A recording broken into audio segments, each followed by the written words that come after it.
Assalomu alaykum. Bu video orqali endi siz notebooklarni batareyka yo'mkisini tekshirib olishni o'rganib olasiz. Bundan buyog'iga endi sizni hech kim bu notebook yangi, deyarli ishlatilmagan deb aldolmaydi.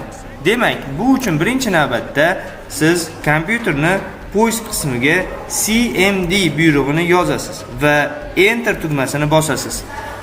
Ochilgan CMD oynasiga quyidagi kodni kiritishingiz kerak bo'ladi.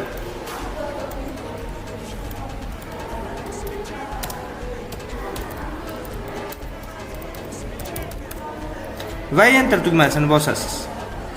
Ko'rib turganingizdek, sizga battery report html fayl ochadi. Shu faylning nomini yozishingiz kerak bo'ladi.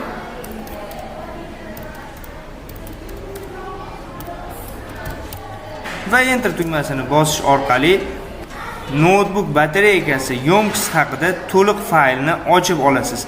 Ochilgan fayldan siz Full Charge Capacity qismini topishingiz kerak bo'ladi. Bu joyda notebook batareykasi butun qobiliyati va uni tepasida Design Capacity qismida hozirgi holati yozilgan bo'ladi. Buni qanday qilib foizlarga aylantirib olish uchun albatta bizga kalkulyator kerak bo'ladi. Birinchi navbatda Full Charge Capacity ni yozamiz. Undan so'ng bo'lishingiz kerak bo'ladi.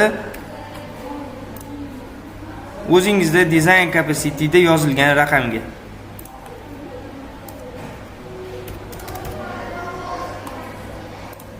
Va ko'rib turganingizdek chiqqan son sizni notebookingizdagi yo'mkis natijasi